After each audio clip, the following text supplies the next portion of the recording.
खाली बसा.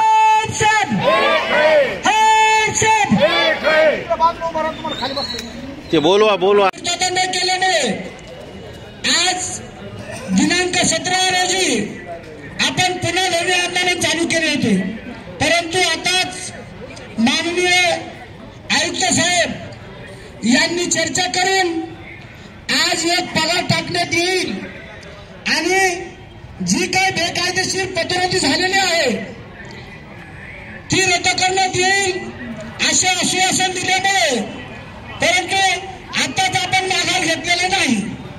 जोपर्यंत कारण का विश्वास कोणावर राहिलेला नाही, विश्वास एकजुटीचा हम सब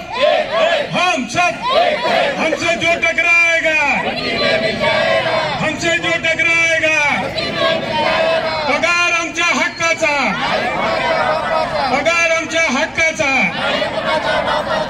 मी नगरपालिका सर्व कर्मचारी अधिकाऱ्याला बोलतो की तुम्हाला लाज वाटायला पाहिजे.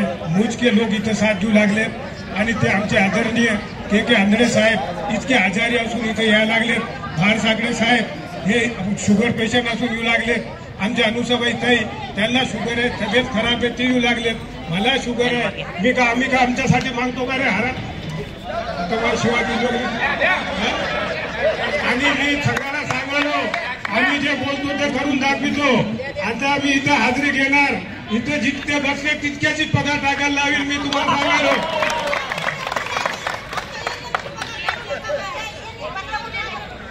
नाही ताई आपण इथं हाजरी घेऊ.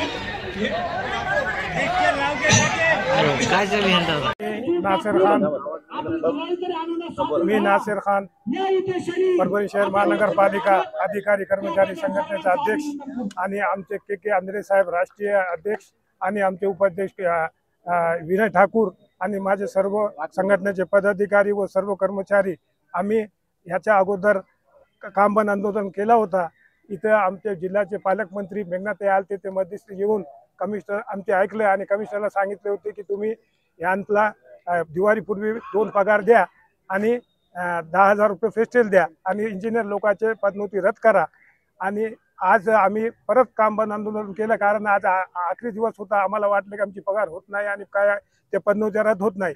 त्यामुळे आम्ही परत उद्यापासून काम बंद आंदोलन केलं आणि आज आम्हाला आत बोलून कमिशनर साहेबांनी म्हणले की मी 2 तासात तुमची एक पगार टाकतो आणि ते पदोन्नती रद्द करायचा आदेश देतो. आम्ही जोपर्यंत पदोन्नतीचा आदेश रद्द करायचा भेटत नाही आणि जोपर्यंत आमच्या पगार टाकलेले मेसेज येत नाही त्यापर्यंत आम्ही असंच राहणार. आणि याच्यामध्ये सर्व कर्मचारी आणि सर्व संघटनेच्या पदाधिकाऱ्यांनी खास करून के आंधळे साहेब, आपले भारसागडे साहेब, आमच्या ताई साहेब अनुसाबाई व सर्व माझ्या कर्मचाऱ्यांनी साथ दिली आणि त्याचा आज आम्हाला थोडंसं अर्ध यश भेटलं. इतकं या परभणी महानगरपालिकेचे एवढं वाटोळं झालेलं आहे की त्या महापालिकेमध्ये 1 रुपया सुद्धा नाही. आणि यापूर्वी अजितदादा पवार या महापालिकेला भेट दिली असताना, मीटिंग घेतली असताना आढावा घेतला होता आणि त्यांनी असं सांगितलं होतं की तुम्हाला जो प्रस्ताव आहे तो प्रस्ताव 1,90,00,000 दरमहा वाढीव आणि 50 ते 60 कोटी एरियस हे देतो म्हणून आजपर्यंत लावलं. आम्ही बरेच वेळा मुंबईमध्ये त्यांची भेट घेतली, नगरविकासची भेट घेतली, परंतु ते पैसे येत नाही आणि तोपर्यंत ते पैसे येणार नाहीत तोपर्यंत या महापालिकेच्या कर्मचाऱ्याचा प्रश्न सुटणार नाही. महापालिका कर्मचाऱ्याचा सेवानिवृत्तीच्या कर्मचाऱ्याचे 7-8 कोटी बाकी आहे. 7व्या वेतनचा फरक कर्मचाऱ्या 7-8 कोटी बाकी आहे. असे आणि शिल्लक पैसे एवढे प्रश्न बाकी आहेत कर्मचारीची वैतागले. 5 महिन्यापासून पगार नाही.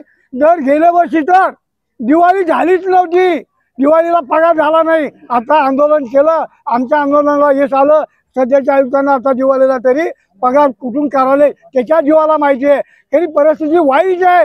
म्हणून माझी विनंती आहे सरकारनं जे आमचं अनुदान आहे ते त्वरित अनुदान देण्यात यावा, नाही तर आम्ही सरकारच्या दारात दिवाळी झाल्यावर बसणार आहोत. हे माझं नक्की सरकारनं नोंद घ्यावी.